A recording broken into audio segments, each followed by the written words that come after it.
What's going on YouTube? So this morning Tamron finally dropped the firmware update fixing the autofocus issue for the Tamron 28-75mm f2.8 lens for Sony. So after I saw the news, I went to my computer and updated it, and the autofocus issue is totally fixed, and I'm super happy with the quality of this lens, especially after this focusing issue is finally resolved. So the focusing issue this lens used to have for the V1.0 was when you went to go focus on a subject or just any objects, it would go and pretty much focus and kind of hunt for focus, and it just wouldn't really capture that subject correctly, and the focusing was a little bit off. And you notice when you're on AFC or autofocus continuous, sometimes it worked, sometimes it didn't work. It was a 50-50 chance of me capturing solid footage or just completely useless and crap footage. I'm going to show you guys an example of what I was talking about. Alright, looking at this footage right now, you can see how the player is sometimes in focus, and then when it moves around, it kind of hunts for focusing again, and then sometimes it just doesn't pull the focus correctly.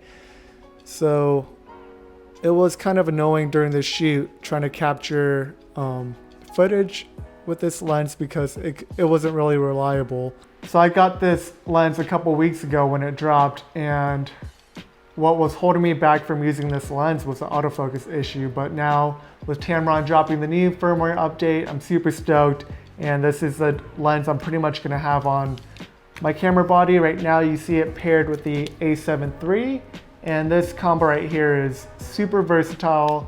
You could use it for pretty much anything you're trying to shoot.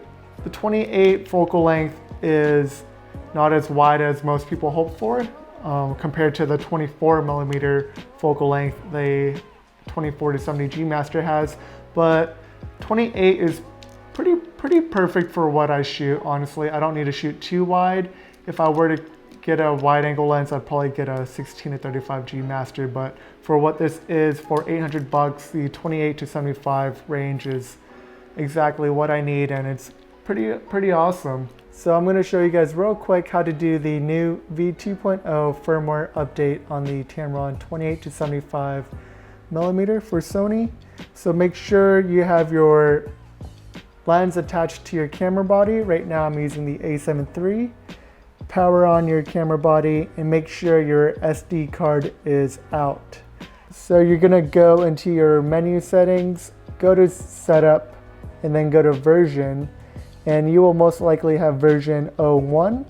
I currently have version 02, but yours will read version 01. After looking at that, still stay in the setup mode and go back to USB connection and make sure mass storage is selected. The next step would be to connect your camera to the computer via a USB cord. Connecting that, click OK. Your screen should read USB mode mass storage. Now going over to the computer. Alright, so in order to do the firmware update, make sure you click the link in my description. That will take you to the Tamron website, and going on their website you can see this is a firmware update for the Tamron 28-75mm f2.8. After looking over all this information, you can skip down to the download button for Windows or Mac. I have a Mac, so I'm going to click download, and you're going to open it up right here, and that takes a minute to download. Now you're going to open up the new lens system software update that just downloaded and click open. So the first step, it says connect the camera and the computer. The camera is connected to the computer. Remove the camera from the computer. So now going back to your camera, make sure you disconnect the USB. And now looking back on the screen, you could click next. Wait a minute. And then you're gonna enter in your password.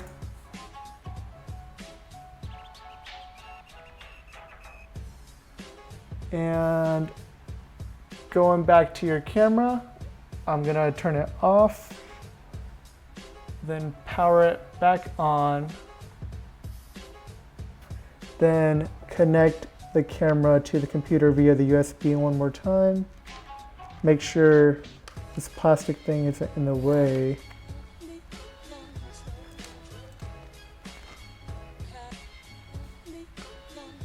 Perfect. Going back to the computer screen, click next.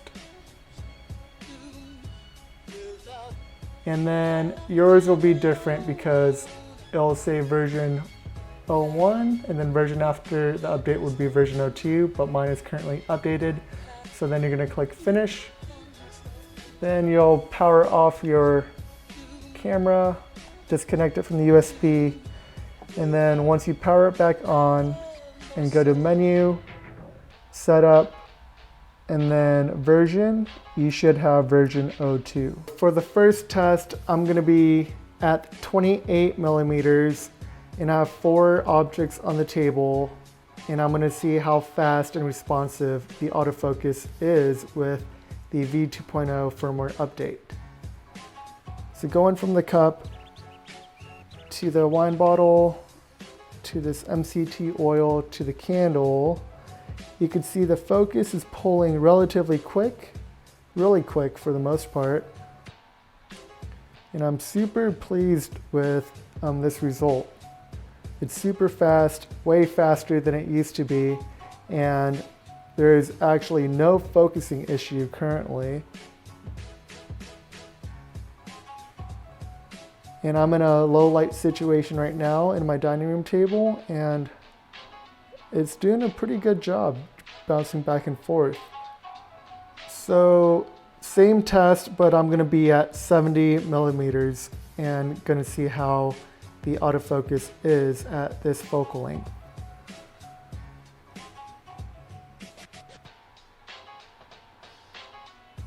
It's doing a pretty good job trying to capture focus right now. It's pulling focus really well. Tamron did a really good job with the firmware update, much needed, and whoever plans on getting this lens will be super happy with the quality and the price. It's a phenomenal lens. This next test is testing the tracking for the new firmware update, and as I walk back, you can see my face stays in focus, and slowly walking up, I'm in focus as well, and moving back at a quicker speed, I stay in focus, and this is all filmed at 28 millimeters. And going off of screen and coming back on, you can see it captures the focus pretty well. Tracking test was done at 75 millimeters, and as you can see, I'm walking back slowly. It's keeping my whole body and face in focus. And coming up closer to the camera, I'm staying in focus as well. And going back, I'm staying in focus. Tamron has done a really good job with this new firmware update and pacing forward towards the camera quicker.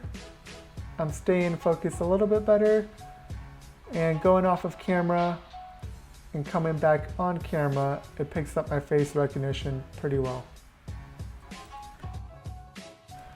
Alright, I had to show you guys some test footage with the Tamron mounted on the Ronin M. This was done at 28 millimeters. Apparently upsetting my dog from his nap, but as you can see, he stays in focus the whole time I'm orbiting around him. And he looks pretty darn pissed right now, but he's in focus. And I'm moving around, and the autofocus continuous has really been upgraded with the firmware update, and I'm super pleased with the outcome. This was all done at 28 millimeters, and it looks pretty good to me.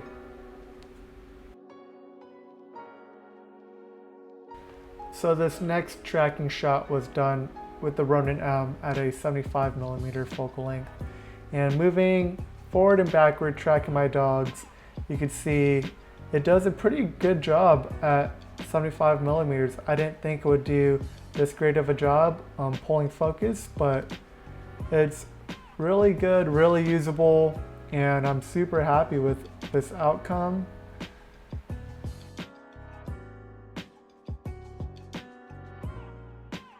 Alright, so I just showed you guys a couple of test footage with the new firmware update for the Tamron 28-75mm for Sony. My overall opinion of this lens is it's a must for your camera bag if you have $800 to spare on a versatile lens. The 28-75mm focal length is exceptional, although it's not 24 millimeters like the 24-70G Master or a lot of 24-70s out there. 28 will just do it for you. I think 28 is enough, honestly, but if you like the wider focal length and you need that 24, then maybe you guys should still shop around. And just to remind you guys, this lens is priced at only $800. Compared to the 24-70G Master that's out there right now, that's like $2,200. This is almost a third of the price, and you're getting exceptional quality, sharpness. You're getting fast autofocus now with the new firmware update. You really can't go wrong if you have $800 and you're looking for a zoom lens that has low aperture of f2.8. So this was just a autofocus video test for the Tamron 28-75. I'm probably gonna drop another video doing a photo test for the A7III and Tamron 28-75. But that about sums up this video for the autofocus test for the Tamron and A7III. Stay tuned for the next one.